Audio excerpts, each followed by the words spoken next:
शांति। आज 27 अगस्त 2022 के बाबा के अनमोल मधुर महावाक्य सुनेंगे। मीठे बच्चे, तुम इस बेहद लीला रूपी नाटक को जानते हो। तुम हो हीरो पाठधारी। तुम्हें बाप ने आकर अभी जागृत किया है। आज की मुरली से प्रश्न है, बाप का फरमान कौन सा है जिसे पालन करने से विकारों की पीड़ा से बच सकते हैं? उत्तर है, बाप का फरमान है, पहले 7 रोज भट्ठी में बैठो। तुम बच्चों के पास जब कोई आत्मा 5 विकारों से पीड़ित आती है तो उसे बोलो कि 7 रोज का टाइम चाहिए। कम से कम 7 रोज दो तो तुम्हें हम समझाएं कि 5 विकारों की बीमारी कैसे दूर हो सकती है। जास्ती प्रश्न उत्तर करने वालों को तुम बोल सकते हो कि पहले 7 रोज का कोर्स करो। आज की मुरली से पहले गीत बजा है, ओम नमः शिवाय। ओम शांति। बच्चों ने बाप की महिमा सुनी। यह जो बेहद की लीला रूपी नाटक है, उनकी लीला के आदि मध्य अंत को तुम बच्चे जानते हो। वो लोग समझते हैं कि ईश्वर की माया अपरंपार है। अब तुम्हारी बुद्धि में जागृति आई है और तुम सारी बेहद की लीला को जान चुके हो। ईश्वर की लीला नहीं, लेकिन बेहद की लीला को जान चुके हो। परंतु यथार्थ रीति जैसे बाप समझा रहे हैं, ऐसे बच्चे नंबरवार पुरुषार्थ अनुसार ही समझा सकते हैं। मनुष्य उन एक्टर्स को देखने के लिए उनके पिछाड़ी भागते हैं। बाबा को मालूम है, आज की दुनिया के सेलिब्रिटीज के पीछे लोग भागते हैं। तुम समझते हो, ये बेहद का ड्रामा है जो दुनिया के मनुष्य नहीं जानते। गाया जाता है, मनुष्य कुंभकर्ण की आसुरी नींद में सोए पड़े हैं। अब रोशनी मिली है, तब तुम जागे हो। यह भी कहेंगे, हम तुम सब सोए पड़े थे, अभी तुमको पुरुषार्थ करना है। वह तो कह देते हैं, ईश्वर सर्वव्यापी है। वह अपने से ऐसी ऐसी बातें कर न सके। जैसी बाबा बच्चों को सिखाते कैसे अपने आप से बातें करनी चाहिए। अपने से तुमको बातें करनी है। हम आत्माएं बाप से मिली है। बाप ने कितना जागृत किया है। ये बेहद की लीला है। उसमें मुख्य एक्टर्स, डायरेक्टर, क्रिएटर कौन है, वह जानते हैं। इसीलिए तुम पूछते हो, इस नाटक में कौन कौन मुख्य एक्टर है? शास्त्रों में लिख दिया है, कौरव सेना में कौन बड़े हैं, पांडव सेना में कौन बड़े हैं। यहां फिर है बेहद की बात। मूल वतन, सूक्ष्म वतन, स्थूल वतन के आदि मध्य अंत को जानना है। ब्रह्मा और विष्णु का पाठ यहां चलता है। विष्णु का रूप है एम ऑब्जेक्ट, यह पद पाना है। गाते भी है, ब्रह्मा देवता नमः, विष्णु देवता नमः। फिर कहते हैं शिव परमात्मा नमः, उनको निराकार ही कहते हैं। परम पिता परमात्मा कहते हैं तो बाप हुआ ना। सिर्फ परमात्मा कह देने से पिता अक्षर नहीं आता, तो सर्वव्यापी कह देते हैं।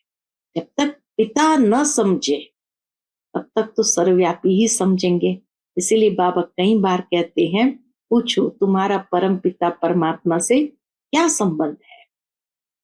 तो बाबा कहे, पिता अक्षर नहीं आता तो सर्वव्यापी कह देते हैं। इसलिए मनुष्य को कुछ समझ में नहीं आता, जैसे तुम भी नहीं समझते थे। बाप आकर पतितों को पावन बनाते हैं, ये किसको पता नहीं है। तुम बच्चे अभी कितने समझदार बन गए हो। आदि से लेकर अंत तक तुम सब कुछ जान गए हो।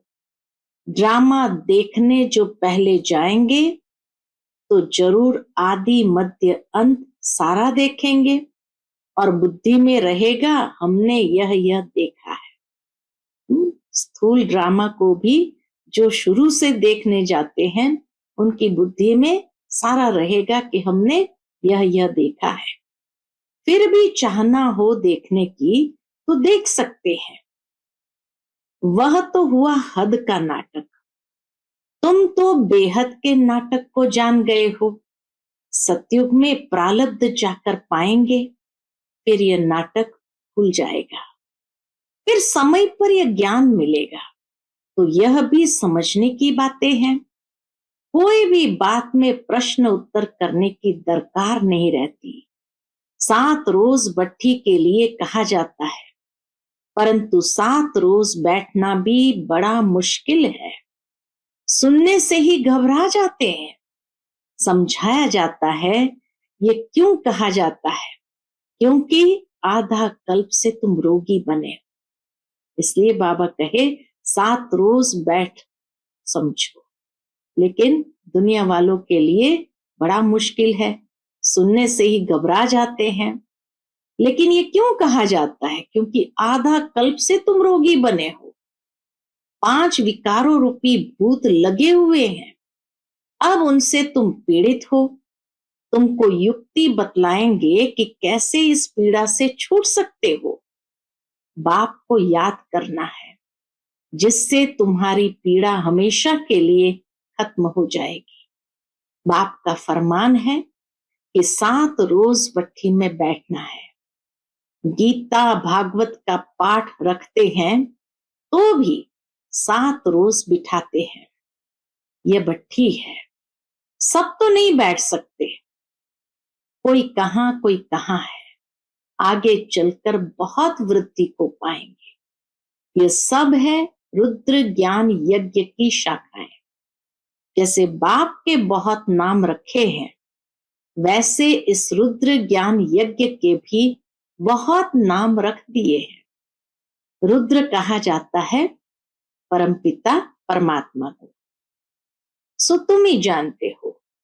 राजस्व अश्वमेघ अर्थात यह रथ इस यज्ञ में स्वाहा करना है। बाकी जाकर आत्माएं रहती है। सबके शरीर स्वाहा होने हैं। होलिका होती है ना, विनाश के समय सबके शरीर इस यज्ञ में स्वाहा होंगे। सबके शरीरों की आहुति पड़नी है। परंतु तुम बाप से पहले वर्षा लेते हो।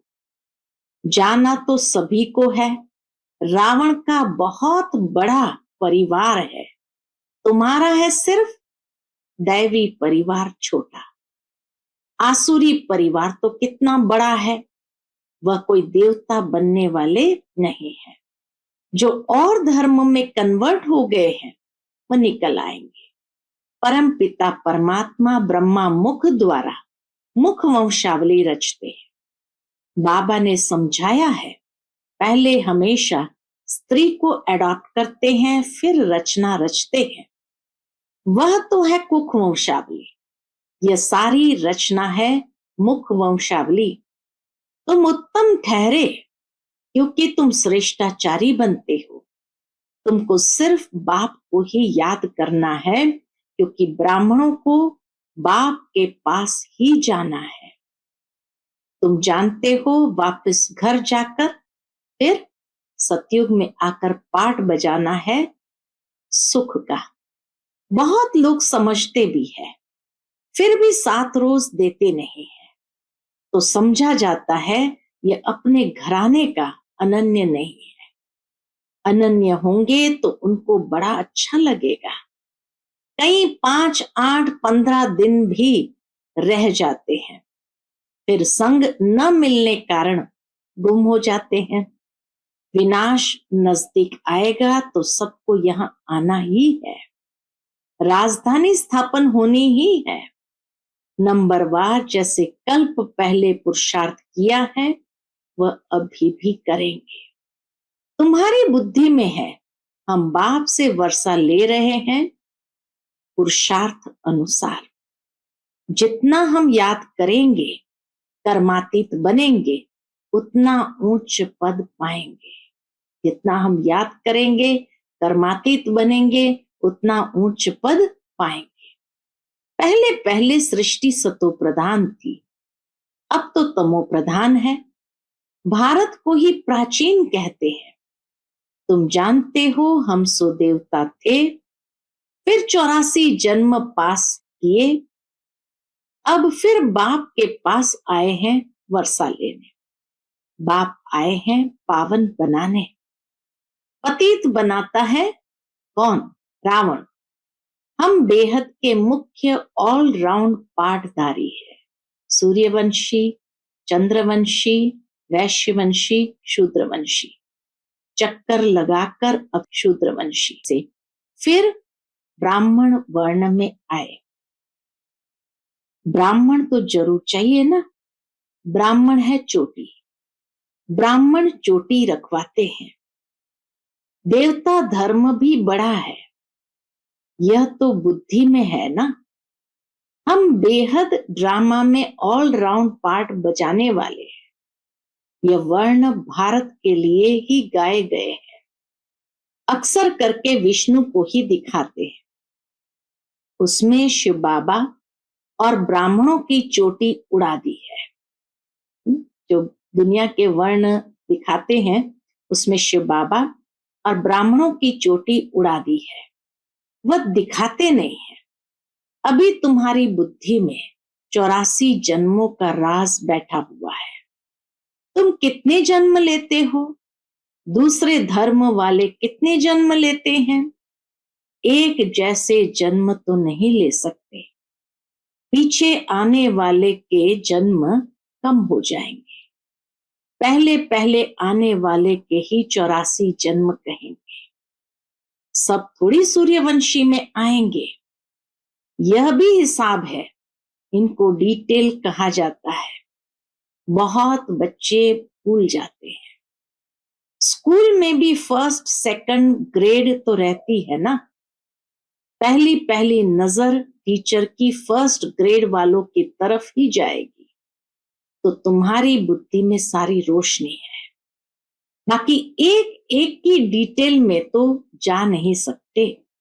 मुख्य धर्मों का समझाया जाता है। सारे ड्रामा की लीला को बुद्धि में रखते हुए फिर भी तुम समझते हो कि हमको अब वापस लौटना है। जब हम कर्मातीत अवस्था को पाएंगे, तब ही गोल्डन एज के लायक बनेंगे।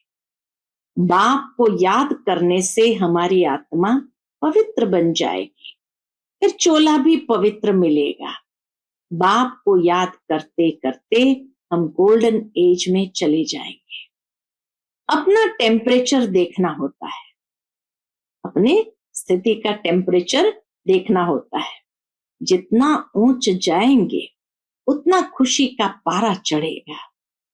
नीचे उतरने से खुशी का पारा भी नीचे उतर जाता है। सतो प्रधान से नीचे उतरते उतरते अब बिल्कुल ही तमो प्रधान बन पड़े हो। अब बाप समझा रहे हैं, फिर भी माया घड़ी घड़ी भुला देती है। यह है माया से युद्ध। माया के वश बहुत हो जाते हैं। बाप कहते हैं सच्ची दिल पर साहबराजी होगा। कितनी अबलाएं बाप की याद में सच्ची दिल से रहती है। बाबा कहे कितनी अबलाएं बाप की याद में सच्ची दिल से रहती है। प्रतिज्ञा की हुई है कि हम विकार में कभी नहीं जाएंगे। विघ्न तो बहुत पड़ते हैं। प्रदर्शनी आदि में कितना विघ्न डालते हैं। उस समय तो प्रदर्शनी भी कहाँ लगती थी, तो उसमें भी लोग विघ्न डालते थे। बड़े फुकुर से आते हैं, इसलिए संभाल भी बहुत करनी है। मनुष्य की वृत्ति बहुत खराब रहती है। पंचायती राज्य है ना। फिर सतयुग में होते हैं 100% religious, righteous, lawful, solvent DT government. इतनी अच्छी बात कही बाबा ने। सतयुग में होते हैं 100% रिलीजियस यानी श्रेष्ठ, धार्मिक, राइटियस अर्थात सदाचारी, लॉफुल, नियमों पर चलने वाले, सॉल्वेंट एकदम शुद्ध पवित्र, डीटी गवर्नमेंट देवताई राज्य। तो तुम बच्चों को बड़ी मेहनत करनी है। चित्र भी बहुत बनते रहते हैं।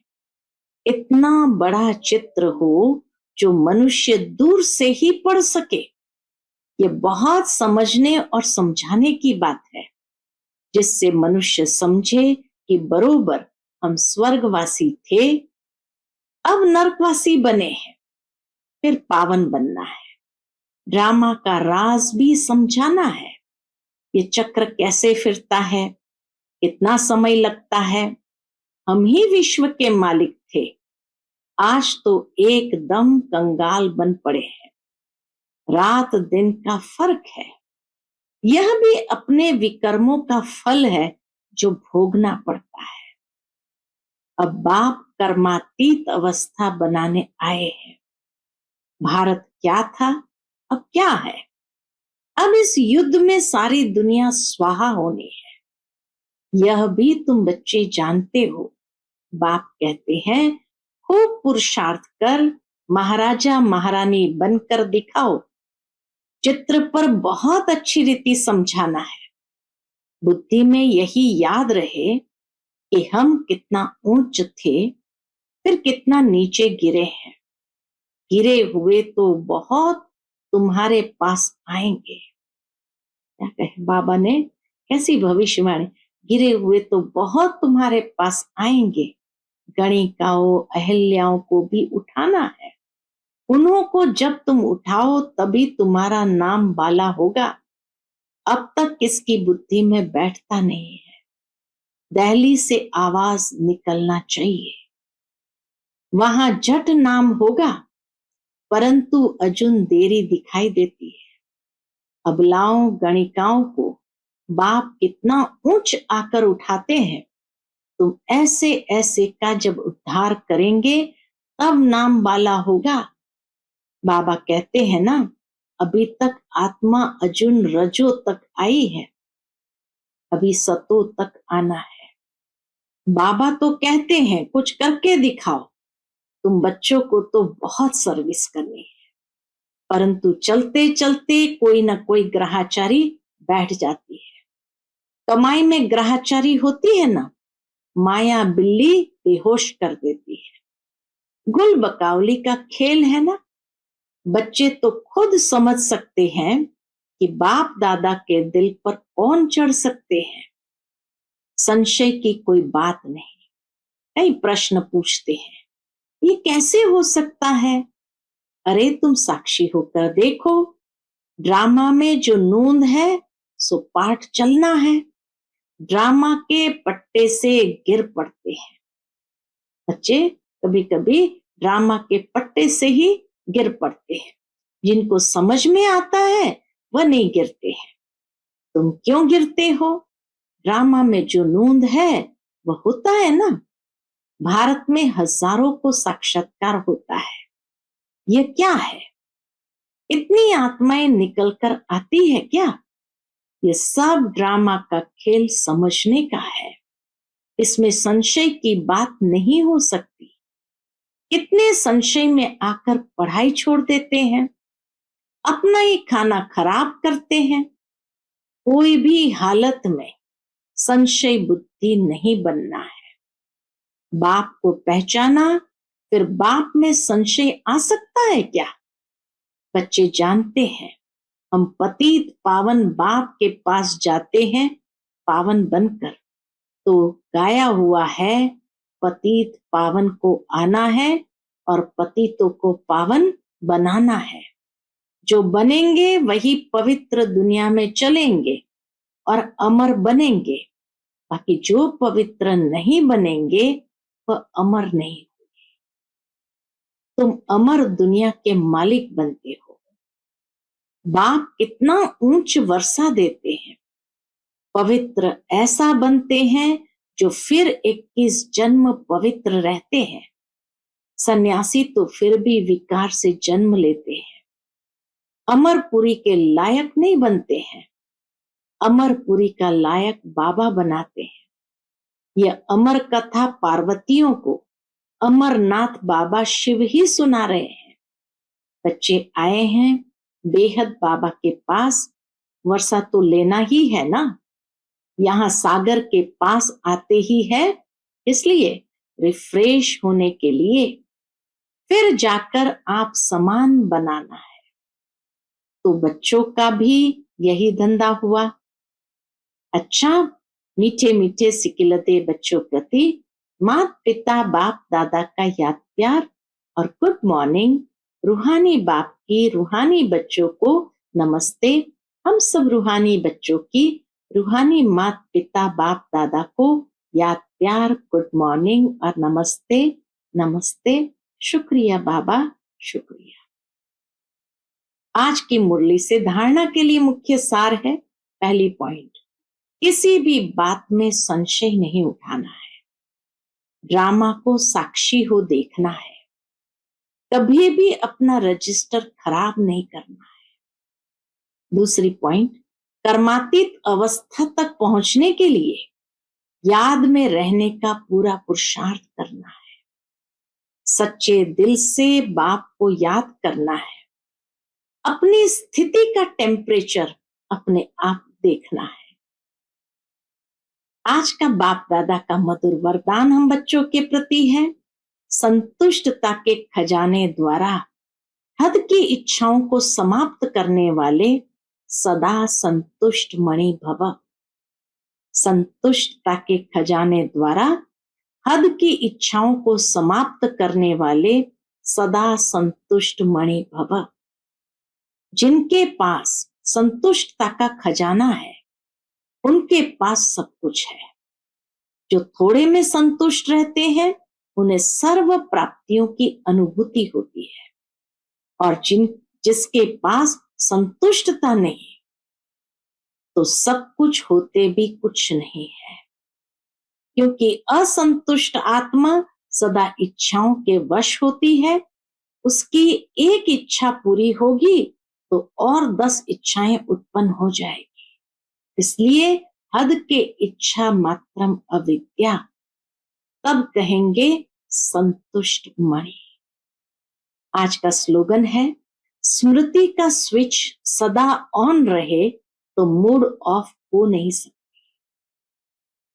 स्मृति का स्विच सदा ऑन रहे तो मूड ऑफ हो नहीं सकती। अच्छा, Om Shanti. To watch Peace of Mind channel videos on YouTube, subscribe us on youtube.com/tvpeaceofmind. Just a click for a peaceful life.